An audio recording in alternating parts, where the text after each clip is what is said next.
દુકાનીધારીઓ જે છે આ ઘરમાં જે છે ગેરકાયદેસર રીતે પ્રવેશ કર્યા હતા. પ્રવેશ કરીને જે છે यहाँ જે હાલના જે ભોગ બનવા છે અને ફરિયાદી છે જીતેન્દ્રસિંહ જડેજાજી, આ ફરિયાદી સાથે જે છે આ લોકોએ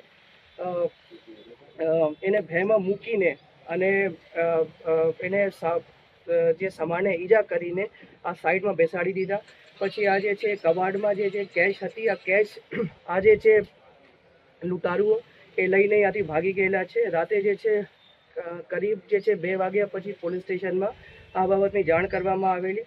પોલીસે જે છે તુરંત જે છે રેસ્પોન્સ આપેલું. રેસ્પોન્સ આપ્યા પછી આજે ગઈકાલે રાતે જ ઇમિડિયેટલી વિસ્તારના જે SHO છે, એના PI છે, ડી સ્ટાફ છે અને DYSP છે, એ લોકો દ્વારા વિઝિટ કરવામાં આવેલી. રાતે જે છે રાજકોટ ગ્રામ્ય SP દ્વારા પણ આ સ્થળની વિઝિટ કરવામાં આવેલી અને વિઝિટ અનુસંધાને જે છે ફોરેન્સિક સાયન્સ FSL અધિકારી અને જે છે ડોગ સ્ક્વોડ અને ફિંગરપ્રિન્ટ એક્સપર્ટની પણ વિઝિટ થઈ ગયેલી છે. અને આ લોકોએ જે છે જે જરૂરી પુરાવા છે એ સ્થળ ઉપરથી મેળવેલા છે. અને જે છે આ પુરાવાને ધ્યાને લઈને અને SP સાહેબની વિઝિટ પછી અલગ અલગ જે છે LCB અને અન્ય લોકલ પોલીસની ટીમો બનાવી જે છે નાકાબંધી પણ કરાવવામાં આવેલી છે. અને જે છે આ ડિટેક્શન માટે, આ ગુનાને શોધવા માટે જે છે પણ અલગ અલગ ટીમો કાર્યરત છે. અને બધા પાસાઓથી આપણે ટેકનિકલી જે છે અને હ્યુમન ઇન્ટેલિજન્સથી અને અન્ય માધ્યમોથી અમે બાતમી મેળવીને અને ઇન્ટેલિજન્સ ગેધર કરીને આ જે છે ગુનાને ઉકેલવા માટે અને જે આ લોકો લૂંટીને ગયા છે એ મુદ્દામાલ રિકવરી કરવા માટે હાલ જે છે અલગ અલગ ટીમો જે છે SP સાહેબની અધ્યક્ષતામાં કાર્યરત છે.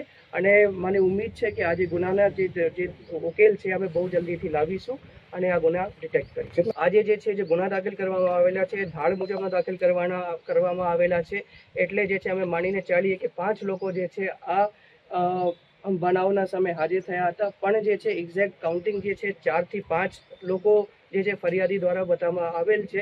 હવે એક વખત ડિટેક્ટ થઈ જાય તો ખબર પડશે એક્ઝેક્ટલી કે 4 લોકો હતા અથવા 5 લોકો હતા. પણ હાલ જે છે અમે 5 લોકો માનીને ચાલીએ અને ધાડ જે ડકોઇટીની કલમો જે છે આ બનાવના અનુસંધાને જે છે FIRમાં લગાડવા. રિવોલ્વર એ લૂંટાણી છે, રિવોલ્વર ને એ રાઇફલ છે, રાઇફલ લૂંટાણી છે અને આ સોનું એ લૂંટીને લઈ ગયા છે.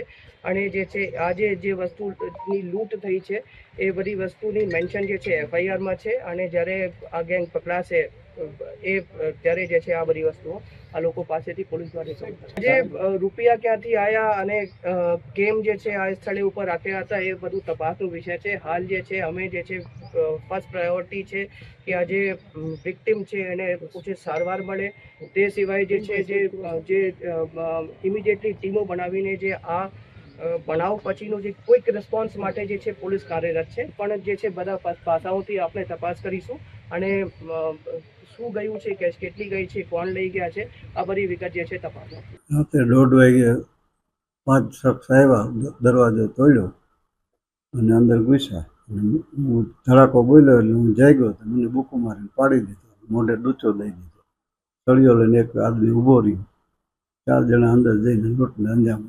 2 ને 47 રોકડ હતા, 2 લાખના દાગીના હતા અને એક રાઇફલ ને એક મોબાઈલ. દરવાજો તોડીને કોઈ પણ શખ્સ નથી. પોલીસ તો એની રીતે બહુ સારું કામ કરે જ છે. બધા સાહેબો મોટા આવી ગયા છે. 1 થી 20ની આજુબાજુ. મેં તો અહીંથી મને પૂરી વ્યા ગયા હતા. એ ખુલ્લું દરવાજો. તે પછી મેં બીજો મોબાઈલ લઈને પડ્યો હતો મારા વાઈફનો. એ લઈ અને સનને ફોન કર્યો. હું એકલો જ છું. નકર 2 જણા હોય પણ મારા વાઈફને ફ્રેક્ચર થઈ ગયું છે. અમારે ખેતી છે, પછી હોટલ છે, પેટ્રોલ પંપ છે, બિનખેતી કરીને જગ્યા વેચી છે.